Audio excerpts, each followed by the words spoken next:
So I sat with the trailer of Working Man, and I got this perception that it would be a movie about human trafficking and about how the working man is against it and how it needs to be eradicated, because in this day and age, why do we have human trafficking? Like, it's 2025, let's eradicate it already. I know it's illegal, but why does it still exist?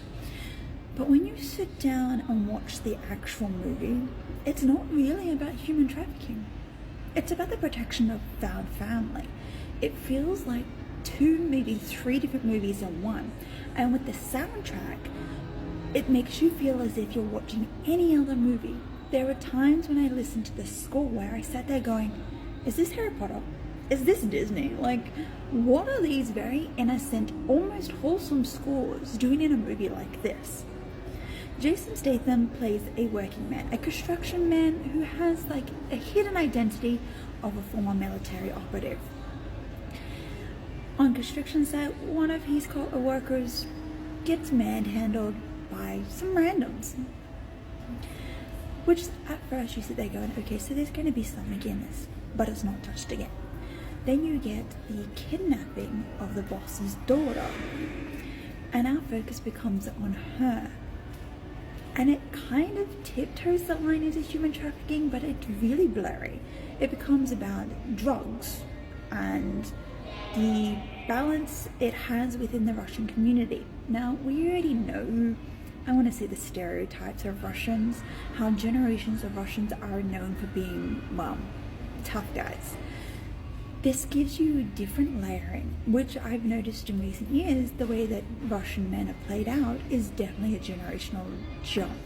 You've got the older men who have this power, who know when to play. Then you've got the younger generation who are very, well, existing and just think life's a big old party until they get caught in the crosshairs. This movie has its moments of being good, but in reality it's kind of a bit, like, don't get me wrong, I laughed at a few scenes. I jumped, I got a little bit squeamish, but at the end of the day I sat there going, not what I wanted. I didn't want a movie on found family. I didn't want a movie on the protection of found family. I wanted a movie that felt like The Beekeeper, because it was marketed as like Beekeeper 2.0. I wanted a fun, silly, goofy ass movie with a real life scenario. The Beekeeper had a scenario of the elderly being financially abused by con artists. The Working Man is just about, well, protecting found family. You try to sidestep it into one world, thinking you've got this idea that maybe illegal immigration might play into it, but it completely sidesteps away from it. I found it interesting watching the credits that Sylvester Stallone co-produced as well as co-wrote this script, which I find fascinating because I haven't seen a lot of his work in recent years, and I say that knowing full well that I am sort of on the fence with most of his films.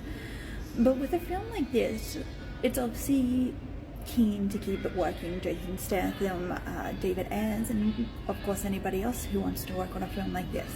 But I just feel like it kind of got muddled in the end. It's not overly bad, but it's also not overly good. It's just enough to help pass time while you're just trying to kill time.